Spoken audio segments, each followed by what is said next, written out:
পরিষ্কারভাবে বলে দিচ্ছি, এটা নিয়ে একটা ভ্রান্ত ধারণা তৈরি হচ্ছে। না, ভ্রান্ত ধারণা কিছু তো এখন আর হওয়ার ব্যাপার নেই। আমরা তো প্রথম থেকেই বলেছি এই জিনিসগুলো।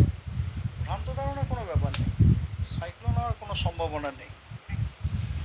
হ্যাঁ, এই যে জেলাগুলো বলছিলাম আপনাকে, বীরভূম, মুর্শিদাবাদ, পূর্ব বর্ধমান, নদিয়া, এই জেলাগুলোতে 40 থেকে 50 কিলোমিটার গতিবেগে আপনার ইয়ে গাস্টি উইন্ড থাকার সম্ভাবনা আছে, ঝোড়ো হাওয়া। এটা হচ্ছে আজকে। আগামীকাল আপনার প্রায় পশ্চিমবঙ্গের সব জেলাগুলো, উত্তর দক্ষিণ উত্তরবঙ্গেরই সব জেলাগুলোতেই, এক্সেপ্ট আপনার কালিম্পং, আলিপুরদুয়ার এবং কোচবিহার, এই তিনটে বাদ দিয়ে বাকি সব জেলাতে আইসোলেটেড থান্ডারস্টর্ম উইথ লাইটনিং এবং ঝোড়ো হাওয়ার থাকার সম্ভাবনা আছে।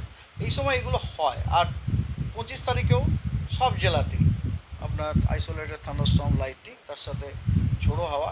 কোথাও কোথাও ঝোড়ো হাওয়াটা অ্যাকচুয়ালি আমরা বেশি করে ইম্পর্টেন্ট দিচ্ছি, কারণ ঝোড়ো হাওয়াটা অনেক সময় কী করে মানে অনেক ক্ষতির চেয়ে করে, ডাল ফাল ভেঙে পড়ে। হ্যাঁ, এই জন্য একটু সাবধানতা দরকার আছে। মানে বীরভূম, পশ্চিম বর্ধমান, পুরুলিয়া, বাঁকুড়া, ঝাড়গ্রাম, পশ্চিম মেদিনীপুর, এই জেলাগুলোতে 40 থেকে 50 কিলোমিটার পার আওয়ার গতিবেগে ঝোড়ো হাওয়া থাকার সম্ভাবনা আছে 25 তারিখে। 26 তারিখে আপনার দক্ষিণবঙ্গের দক্ষিণবঙ্গের কিছু জেলাতে, সেগুলো হচ্ছে দুটো, বর্ধমান, বীরভূম, মুর্শিদাবাদ, নদিয়া, উত্তর দক্ষিণ 24 পরগনা এবং উত্তরবঙ্গের সব জেলাতে আইসোলেটেড থান্ডারস্টর্ম, লাইটনিং এবং ঝোড়ো হাওয়া 30 to 40।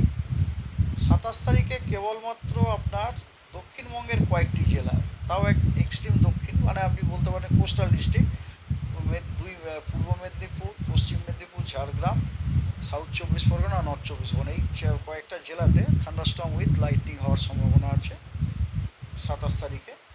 আর 28 তারিখে আপনার দক্ষিণবঙ্গের 3 জেলাতে বিক্ষিপ্তভাবে ভারী বর্ষণের সম্ভাবনা আছে। সেটা হলো পশ্চিম মেদিনীপুর, পূর্ব মেদিনীপুর আর দক্ষিণ 24 পরগনা। আর 29 তারিখে আরও কিছু দক্ষিণবঙ্গের আরও কিছু জেলাতে বিক্ষিপ্তভাবে ভারী বর্ষণের সম্ভাবনা রয়েছে।